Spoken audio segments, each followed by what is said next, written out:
অগ্নিগর্ভ নেপালে এবার মৃত্যু হলো এক ভারতীয়। জানা গিয়েছে পশুপতিনাথ মন্দির দর্শন করতে নেপালে গিয়েছিলেন রাজেশ দেবী, কিন্তু কাঠমান্ডুর যে 5 তারা হোটেলে তিনি ছিলেন সেই হোটেলেই আগুন ধরিয়ে দেয় জেনজি বিদ্রোহীরা। পালাতে গিয়ে 5 তলা থেকে লাফ দেন রাজেশ। তাকে হাসপাতালে ভর্তি করা হয় গুরুতর অবস্থায়। চিকিৎসা চলাকালীন রাজেশের মৃত্যু হয়েছে বলে পরিবার সূত্রে খবর। জানা গিয়েছে উত্তরপ্রদেশের গাজিয়াবাদের বাসিন্দা রামবীর সিং গোলা এবং তার স্ত্রী রাজেশ গত 7 সেপ্টেম্বর কাঠমান্ডুতে গিয়েছিলেন, কিন্তু 9 সেপ্টেম্বর থেকে অগ্নিগর্ভ হয়ে ওঠে নেপালের জেনজির প্রতিবাদ। অন্যান্য বহু হোটেলের মতো রাজেশেরও হোটেলে আগুন ধরিয়ে দেয় ওই জেনজিরা। প্রাণ বাঁচাতে জানলার কাঁচ ভেঙে লাফ দিয়ে নিচে পড়েন।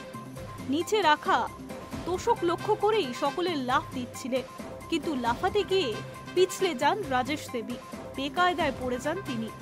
রাজেশ দেবী বড় ছেলে বিশাল জানান, জানলা দিয়ে লাফিয়ে পড়ে রামবীরের সামান্য চোট লেগেছে, কিন্তু রাজেশ গুরুতর আহত হয়েছে। সংকটজনক অবস্থায় তাকে হাসপাতালে নিয়ে যাওয়া হয়, কিন্তু চিকিৎসা চলাকালীনই 10 সেপ্টেম্বর তার মৃত্যু হয়। দীর্ঘ কাঠখড় পুড়িয়ে বৃহস্পতিবার ভারতে ফেরানো হয় রাজেশের দেহ। গোটা পরিস্থিতি নিয়ে ক্ষুব্ধ বিশাল বলেন, 2 দিন ধরে আমরা জানতে পারিনি বাবা মা কোথায় রয়েছে।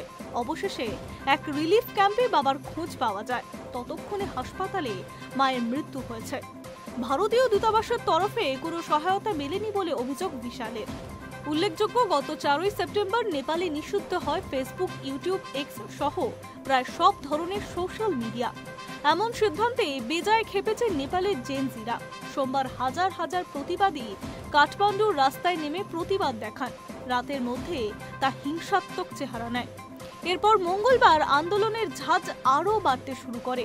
মন্ত্রীদের বাড়ি থেকে শুরু করে 5 তারার হোটেল সর্বত্র আগুন ধরিয়ে দেয় বিদ্রোহীরা। সেই বিক্ষোভে বলি হলেন এক ভারতীয়। Hi news network.